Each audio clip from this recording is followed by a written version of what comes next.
talks to.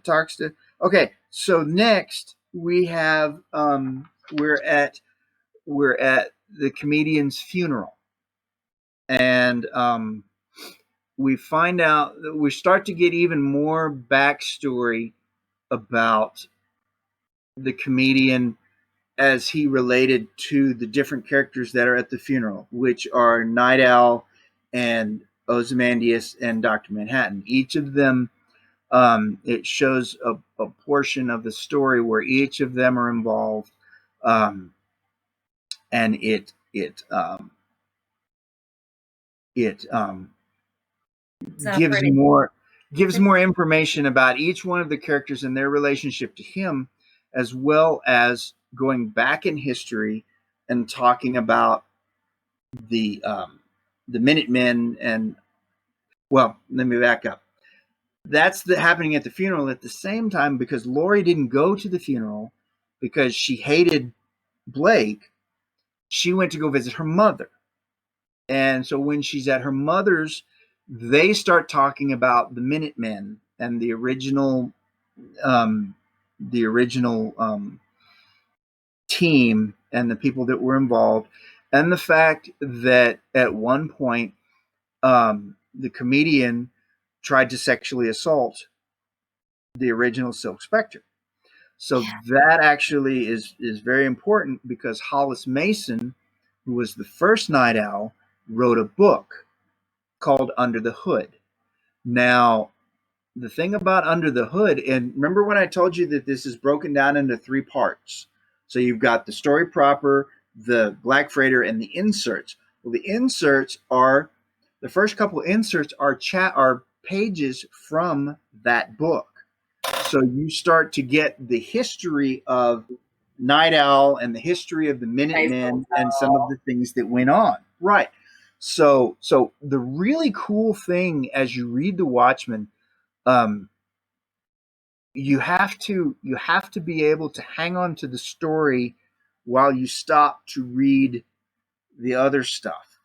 Or, as I have done on multiple occasions, I've gone back through and skipped that stuff and just read the story, and then gone back and just read, the specific things going through.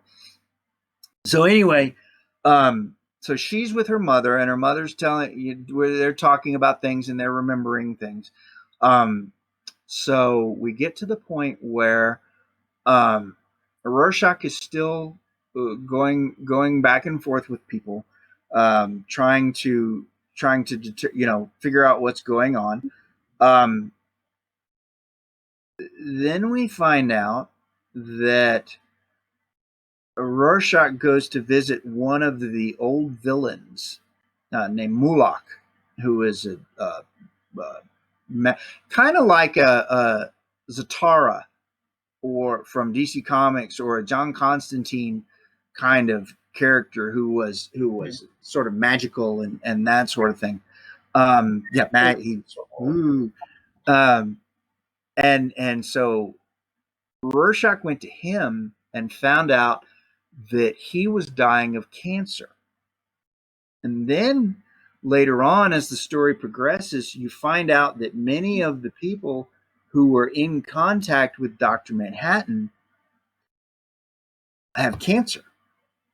And I completely forgot there were memes for a while about the cancer penis. Okay. See? I mean, I don't think he had sex with all of those people. No, but it was, but still, we don't know. They didn't talk about that, so we really don't know.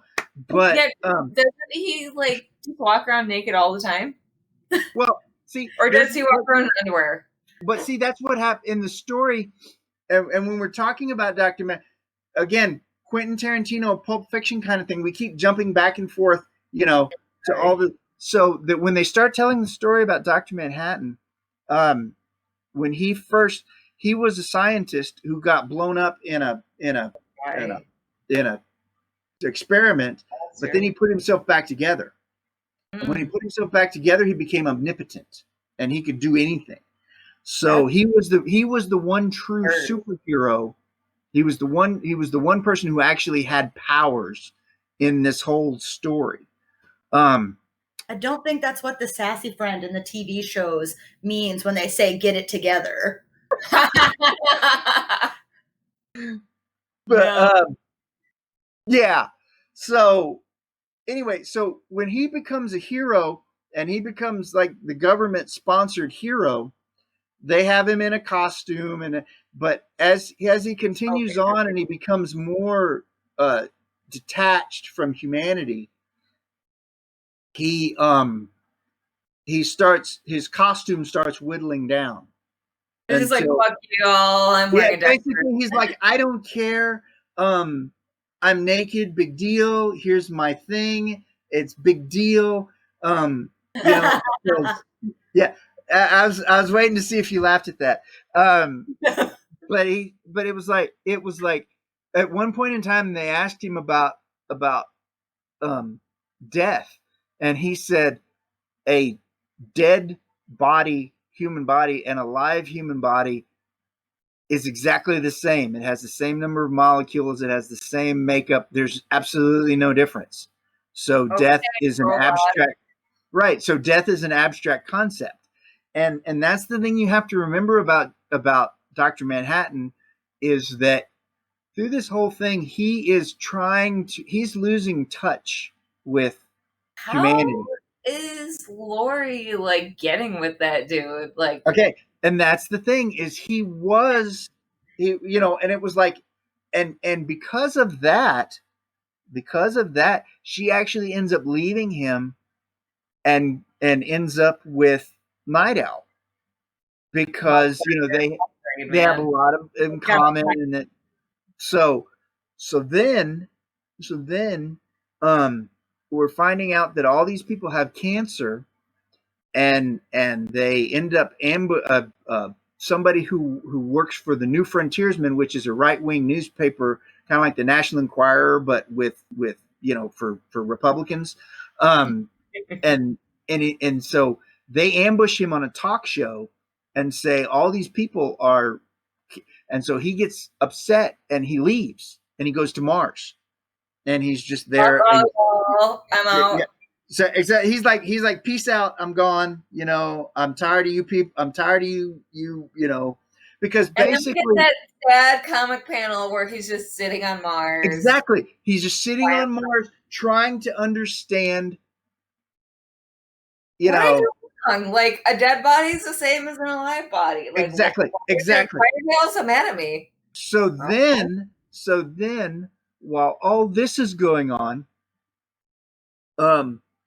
we find out that that Rorschach finally gets captured.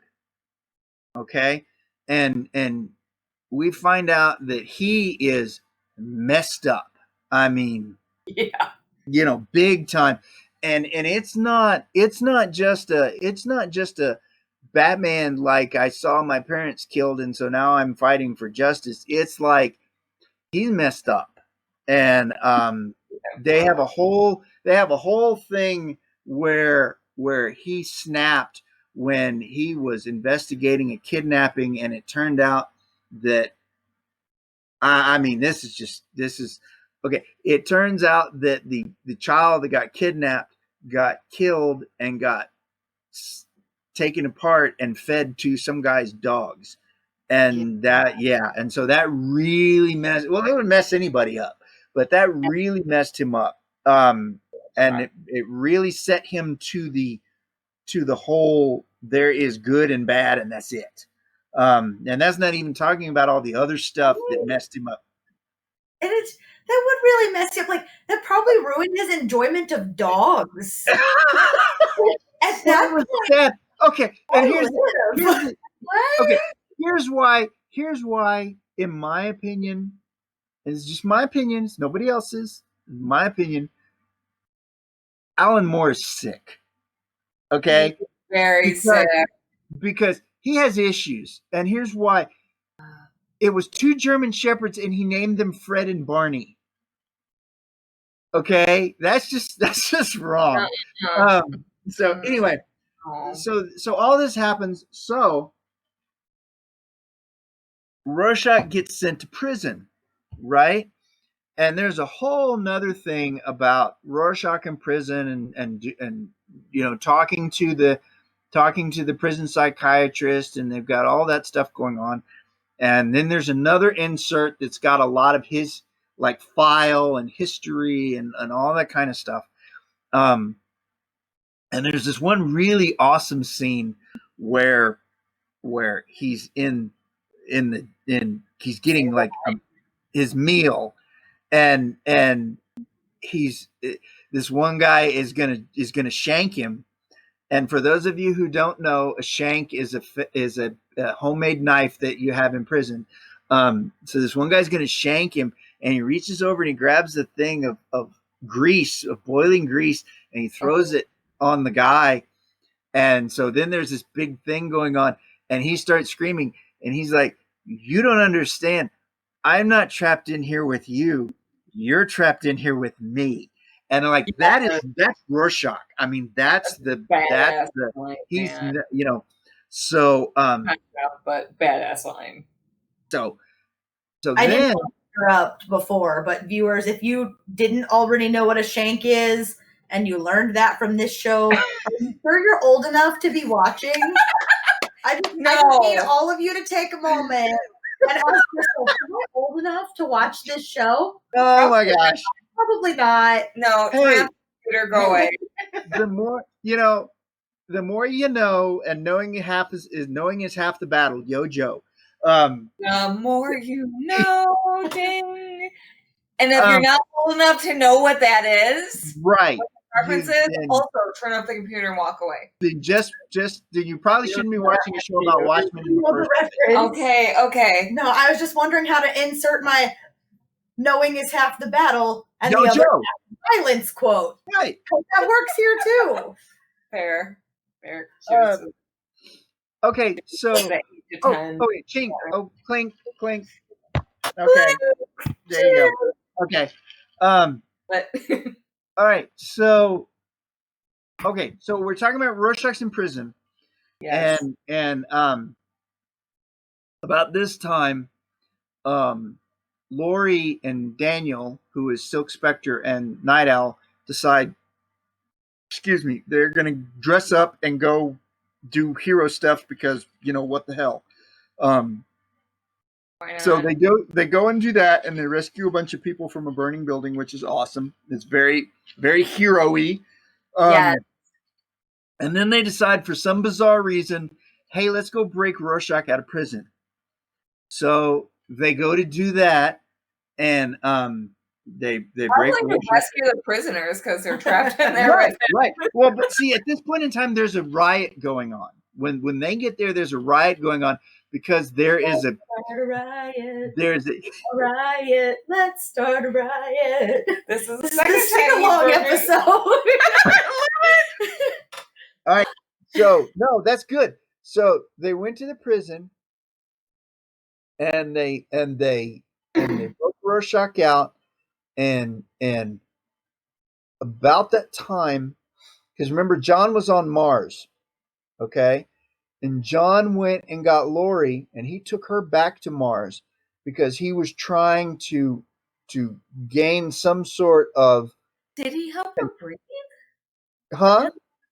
I don't remember. Did he help her breathe on Mars? Like, how did she breathe? Yes. No, that's what happened. Is he took her to Mars, and when they were there, all of a sudden she couldn't breathe.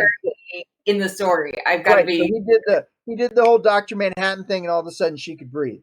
But the whole point was he was trying to get a tether to humanity. Don't let me forget. There's a point I want to make about the Doomsday Clock, but I want to do that after we're done with the story. Also, I'm going to say something. Yeah.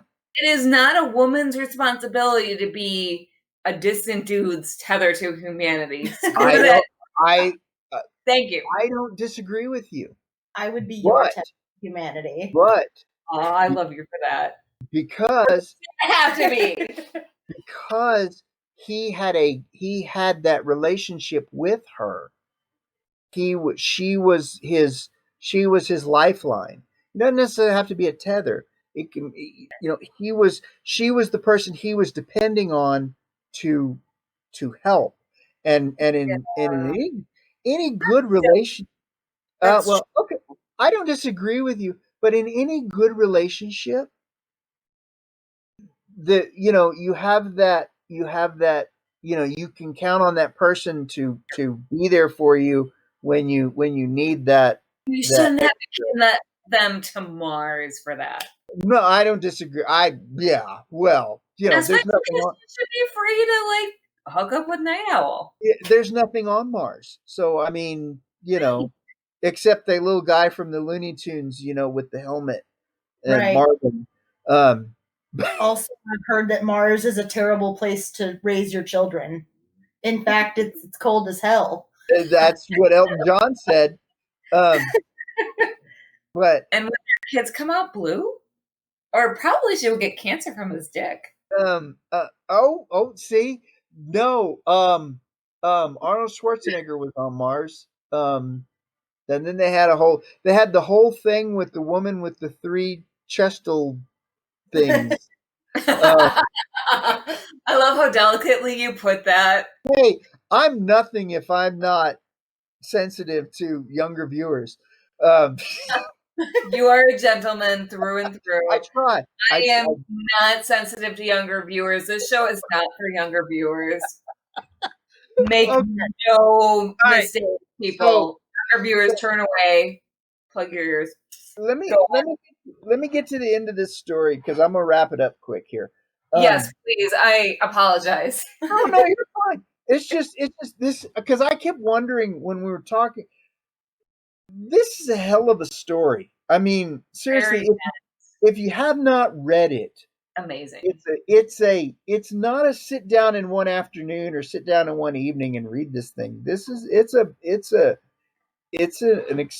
an experience, and you have to favorite story. Exactly. You have to set aside time for it because you like I said, every time I read it, I find something different. Okay, so they're on Mars, and while they're on Mars, um, Night Owl and Rorschach are um, shaking the bars, trying to get information about the quote unquote killer. Also, in the meantime, while all this is going on, someone tries to assassinate Vite Ozymandias, but he is able to catch the bullet, actually, which was pretty kick ass. So he catches the bullet, and so then somewhere along the way, um, a bunch of gang members go attack Hollis Mason, the original Night Owl, and kill him. And so when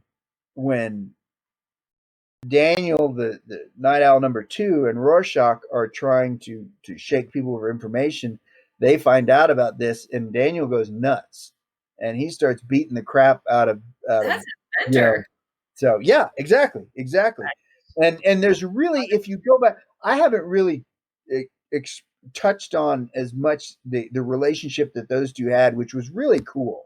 It was a very mentor, here, right on the cusp of hero worship. About this is the guy, and I'm trying to follow in his footsteps, kind of thing. So that was big. So, while all that's going on, they're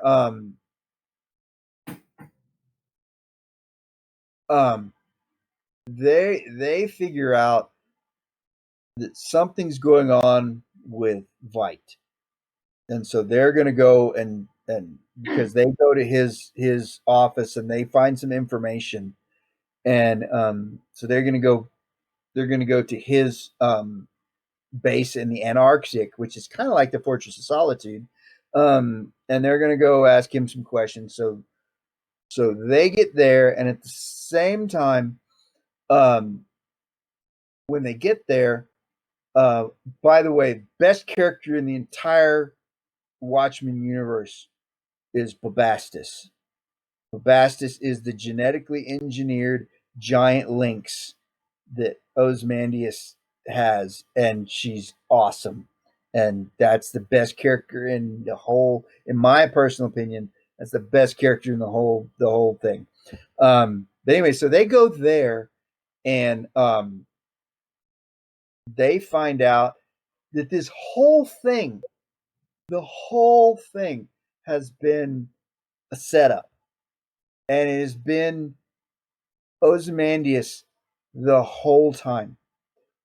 Ozymandias is the one who killed Edward Blake and threw him out the window because Edward Blake had seen parts of his plan that was to create this giant mutant space squid thing to to be transported into New York so that all the different countries that are on the verge of nuclear war will band together to fight this alien invasion.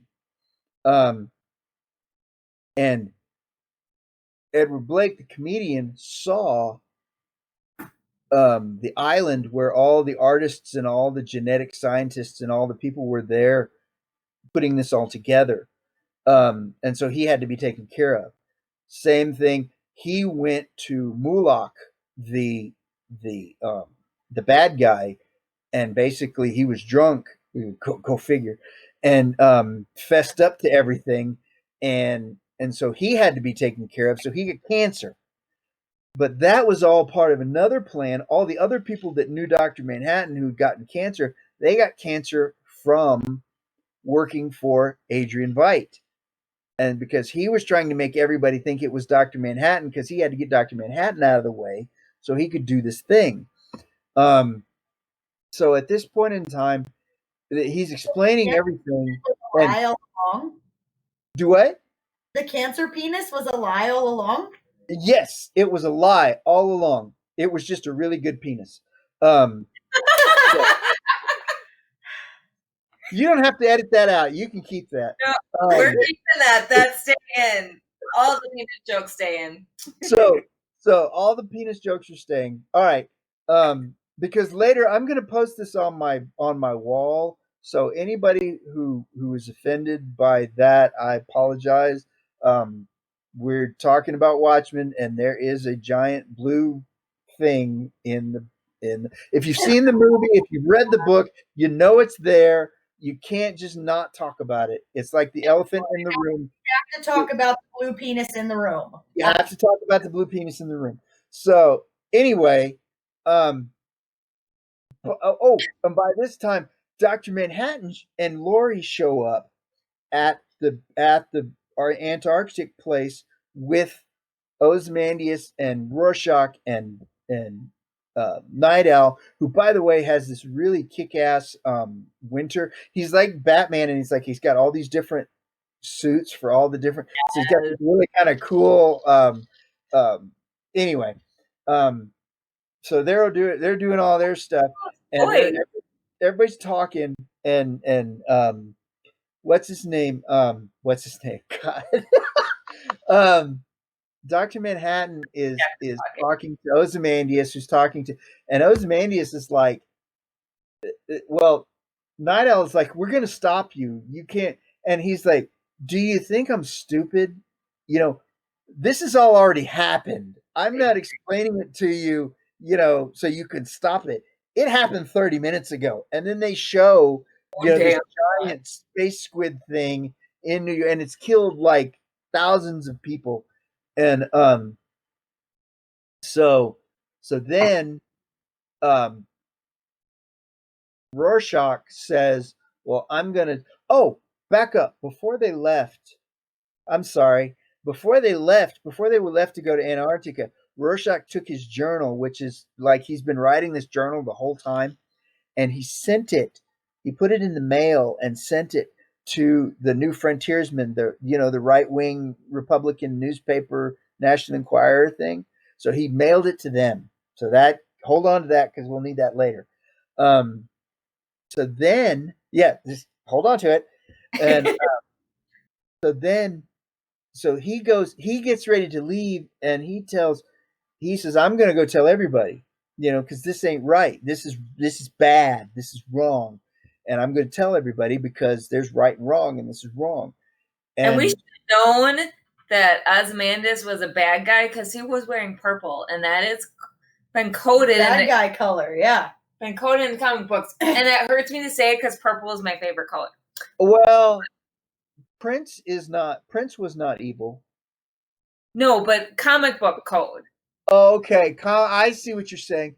Comic book code since in the Golden Age. Lex wears purple, doesn't he? Yes, he does. Okay, that's interesting. I never thought about that. That's a darn good point. Okay, all right. So anyway, Ozymandias is that's a good. You should be proud. That's excellent. Primary colors in the Golden Age were primary colors are pretty common for superheroes, and purple was pretty coded as villains. Hang on. Batman in the original had purple gloves. Ooh. Nah. The Counterpoint. Oh wait, turn around and look behind you. Turn around right now. Turn around and look behind you. Huntress is wearing purple. But Huntress is an ambivalent character where she goes back and forth though. She's ambivalent? Say ambivalent? Okay, but she's talking about like more Golden Age. Okay, all right. So when they had limited color schemes, it was a lot more common for them to keep primary colors were heroic. And Mr. Glass. Batgirl, I think when they introduced her, the cover said, "Is she like hero or villain?" And she was wearing purple. Mr. Glass from the M. Night Shyamalan Unbreakable and have you seen those? You know what I'm talking about? Yes. Samuel L. Jackson? Yes. He's purple. He's wearing purple. All right. So there you have it. You were right. I was wrong. Okay. But we got to get to because this is good. So sorry, go on. I just had to interrupt with my nerdy comics. You're right. So Rorschach leaves, and he's going to go back and tell everybody what's going on. You're giggling at me now. Stop it. He's giggling at me because I'm still. You're still holding the. Damn, what are you holding? I forgot. The journal. The journal. Okay, thank you. So I can remind you. Okay, hold on to the journal. We're getting off topic. So getting off topic. What are you talking about? Rorschach is leaving. He's gonna go spill the beans to everybody, and Dr. Manhattan says, "No, don't do it, because it's only gonna hurt people that you do this. Whether it's right or wrong, it worked, and if you go tell people, and then all those people will have died for nothing." And Rorschach said, "No, it's right or wrong, and this is wrong, and you're going to have to kill me to not say anything." And so Dr. Manhattan, being Dr. Manhattan, and remember, same number of molecules in a dead body as a live body, boom, he turns him into powder. I mean, just, damn, Dr. Manhattan. Right. It's just basically makes him stew. Anyway, so then Dr. Manhattan goes back in, and Lori and Dan are together, and so he's like, okay, that's cool, that's nice. They have each other, and that's nice. And then he goes to oh shoot. Okay, no, the reason that they came back, and this was a big reveal, and I can't believe I forgot it. So when they're on Mars, Lori realizes that Edward Blake, the comedian, is her father, because after the sexual assault, he went back to Sally, and they ended up being together and made a baby, and that was Lori, and it blew her mind, and it intrigued Dr. Manhattan because he was like, here is a person who was assaulted by this other person, and yet they still found love and made this wonderful person, this new person. And so he was like, maybe humans are interesting after all. Maybe they're not, little ants, that maybe they're interesting. So that happened. That just blew the take that and put that back in the thing at some point. Back earlier. You can put the journal down now. So anyway, so then Dr. Manhattan goes to Vite, and and Vite is having this crisis of conscience, and he's like, did I do the right thing? Didn't and he said, in the end, didn't I do the right thing? And Dr. Manhattan says, nothing ever ends. It's just always there. And that's, very, very deep and very philosophical. Except And then you ended. then he says, humans have intrigued me. I think I'll go create some. And he vanishes. He's gone. So then you go to Lori going to see her mother, and she's like all blonde now because they're incognito, and she's with Dan, who is Night Owl, and so they're kind of gonna do their thing, and Rorschach's dead, and so then they flip over to the offices of the New Frontiersman, the Republican National Enquirer, and they said, "Yep, see, you got the journal exactly right."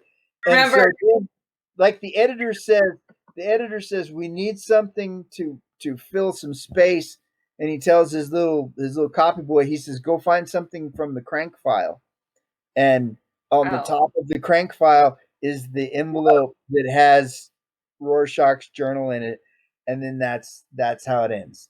So that's the Watchmen, the story, and then it has the little parts of the different things, and including some really cool pictures of a catalog with Watchmen action figures, and the owl ship.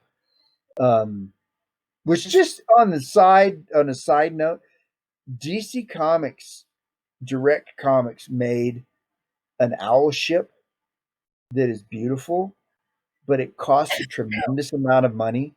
So if anyone wanted to create a GoFundMe for Bob to have an owl ship in his cave, let's do it. You could do that, and it would be awesome, and I would be, forever.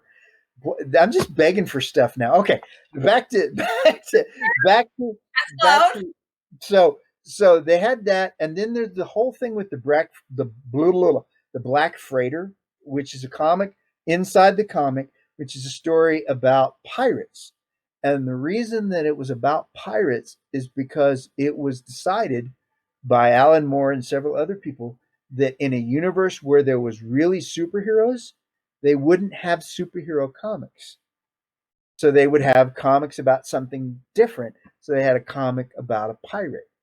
And so that's why, and then it touched base with several different things in this story. Does this mean that there are no pirates in this universe? Not necessarily, but it means the pirates are gone. So it's like adventure. But the thing about it is there were several different things that were analogous. Did I use that word correctly? Analogous to the story from the Black Freighter, which, what, if you're interested in the Black Freighter, go read it, and because it's a pretty good story. It's a good, and if you like pirates, it's excellent. And if you like dead bodies and rafts made out of corpses, it's a great story. Who doesn't? Who doesn't? Who doesn't like rap made out of purple? Also, it's October. Right? It's Halloween. It'll So be October by the time I get around to editing this. Good. I'm trying to make my turnaround time faster. yes, Right. but the beauty of the Watchmen is that there are so many little nuances and different. For instance, Rorschach is all about things being black and white. Okay, there's no room for interpretation. It's either right or it's wrong. Right. But the whole idea behind a Rorschach test is you look at it and you say, what does it say to you? It's not necessarily one thing or the other. It's whatever you make it. And Right. so it's the irony of the character being portrayed as this and then it meaning that. Um, then you have Dr. Manhattan, who is okay. Here's the thing, and I'm not going to be a spoiler here, but in Doomsday Clock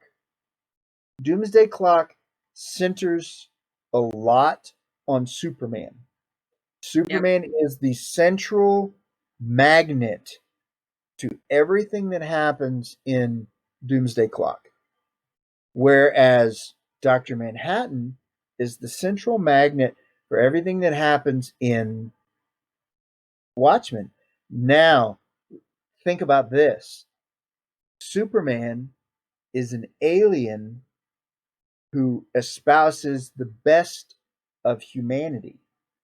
And Dr. Manhattan is a human who is completely detached and alien from the human race.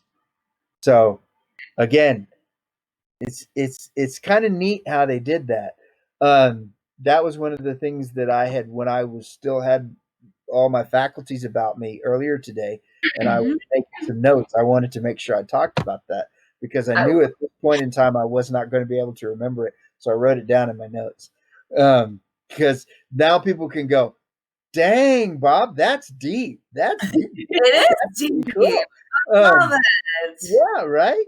So anyway, so that's the story of the Watchmen.